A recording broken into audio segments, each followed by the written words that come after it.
SC College of Foods and Science, Thiruvarkadu. For admission, sacas.ac.in. For contact 7550101114. Vijay டிவில ஒளிபரப்பான cook with Comali show மூலியமா ஃபேமஸான பலர்ல ரொம்ப முக்கியமான ஒருத்தவங்க அப்படின்னா அது சிவாங்கி ரீசெண்டா அவங்களோட இன்ஸ்டாகிராம்ல ஓணம் செலிப்ரேஷனுக்கு ஒரு ஒயிட் சாரி கட்டி போஸ்ட் போட்டிருந்தாங்க. இந்த போஸ்ட் இப்போ 1 மில்லியன் லைக்ஸ் தாண்டி போயிட்டு இருக்கு. அதை அவங்க ஸ்டோரியில ஷேர் பண்ணிருக்காங்க.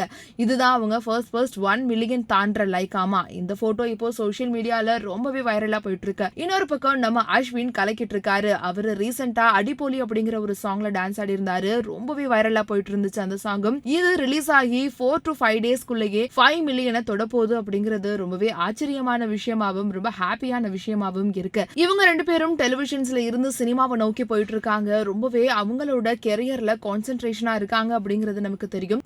பெரிய செலிபிரிட்டிஸோட இவங்க போட்டி போடுற அளவுக்கு மக்கள் மத்தியில ரொம்பவே ரசிகர்களை அதிகமா வச்சிருக்காங்க அப்படிங்கிறது தான் இதுல இருந்து வெளிப்படுது. இத பத்தி நீங்க என்ன நினைக்கிறீங்க அப்படிங்கறத கமெண்ட் செக்ஷன்ல ரிவீல் பண்ணுங்க. இந்த மாதிரியான செலிபிரிட்டிஸோட எக்ஸ்க்ளூசிவான நியூஸ்லாம் தெரிஞ்சுக்கணும் அப்படின்னா சினி உலகம் சேனலை சப்ஸ்கிரைப் பண்ணுங்க. முதல் வாட்டி கபிலன் வந்து சண்டைக்கு போறாரு. சோ அப்போ வந்து அவரோட ராப் பின்னாடி வந்து உதயசூரியன் சின்னம் இருக்கும். அண்ட் கடைசியா போகும்போது ஒரு முழுக்க நீல கலர்ல இருக்க ஒரு ராப் போட்டுருவாரு. அதுல பின்னாடி சின்னம்லாம் இருக்காது. ராவணலீலாவுக்கு எதிர்த்து போராட்டம் செய்து சிறை சென்று வரும் தோழர்களுக்கு வீர வணக்கம் அப்படின்னு மேல